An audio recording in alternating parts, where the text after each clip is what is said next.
Down.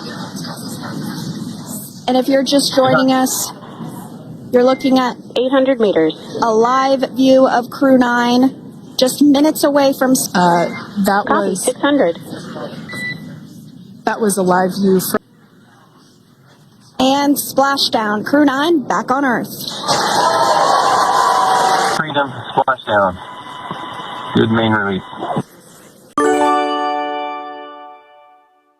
India வம்சாவளியை சேர்ந்த Sunita Williams போன வருஷம் ஜூன் மாதம் வந்து விண்வெளிக்கு சென்றாங்க. செப்டம்பர் மாதமே ரிட்டர்ன் ஆவாங்கன்னு சொல்லிட்டு நம்ம எல்லாருமே எதிர்பார்த்துருந்தோம். ஆனால் 9 மாதம் கழிச்சு 286 நாள் கழிச்சு இன்னைக்கு மார்ச் 19 2025 இன்னைக்கு வந்து பூமிக்கு வந்திருக்காங்க. இத்தனை நாள் அவங்க என்ன சாப்பிட்டாங்க, எதனால் வந்து 286 நாள் வந்து ஸ்பேஸ்லேயே இருந்தாங்க, அதை பற்றி இந்த வீடியோவில் வந்து விரிவாக பார்க்கலாம். Welcome to Rawal obsession.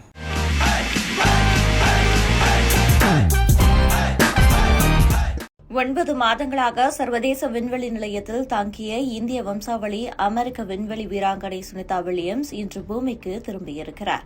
இந்த நிலையில் சுனிதா வில்லியம் விண்வெளியில் இருந்தபோது என்ன சாப்பிட்டார் என்று தெரிந்து கொள்ள அனைவரும் ஆர்வமாக உள்ளனர்.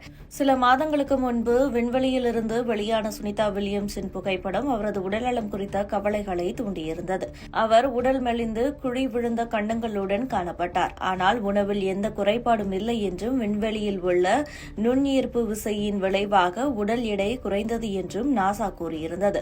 சுனிதா வில்லியம்ஸும் அவரது சக விண்வெளி வீராங்கனைகளும் சர்வதேச விண்வெளி நிலையத்தில் வழங்கப்படும் குறைந்த அளவிலான உணவையே உண்கின்றனர். அவர்களின் உணவில் தானியங்கள், பால் பவுடர், பீட்சா, இறால் காக்டெயில்கள், வறுத்த கோழி போன்றவை இருக்கும். விஞ்ஞானிகளுக்காக 3 மாதங்களுக்கு ஒருமுறை சர்வதேச விண்வெளி நிலையத்துக்கு நாசா உணவுகளை அனுப்பி வைக்கிறது. விண்வெளி வீரர்களின் தினசரி உணவு உட்கொள்ளல் மருத்துவர்களால் கவனமாக கண்காணிக்கப்படுகிறது. ஒவ்வொரு விண்வெளி வீரருக்கும் ஒரு நாளைக்கு 3.8 பவுண்டுகள், அதாவது சுமார் 1.7 கிலோ உணவும் பணியை பொறுத்து கூடுதல் பொருட்களும் ஒதுக்கப்படுகின்றன.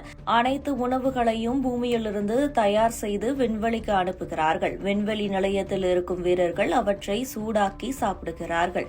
குடிப்பதற்கு தேவையான தண்ணீரை தங்கள் சிறுநீர் மற்றும் வியர்வையில் இருந்துதான் பெறுகிறார்கள். விண்வெளி நிலையத்தின் மறுசுழற்சி அமைப்பு எந்த உணவும் வீணாகாமல் இருப்பதை உறுதி செய்வதுடன் விண்வெளி வீரர்களின் வியர்வை மற்றும் சிறுநீரை குடிநீராகவும் மாற்றிக் கொடுக்கிறது.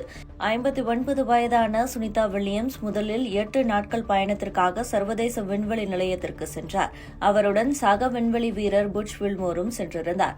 அவர்கள் சென்ற போயிங் ஸ்டார்லைனர் விண்கலத்தில் ஏற்பட்ட தொழில்நுட்ப சிக்கல்கள் காரணமாக 9 மாதங்களாக அங்கேயே தங்கினர். இப்போது டிராகன் என்ற ஸ்பேஸ் எக்ஸ் விண்கலத்தில் தற்போது சுனிதா வில்லியம்ஸ், புட்ச் வில்மோர் இருவரும் பூமிக்கு திரும்பியிருக்கின்றனர்.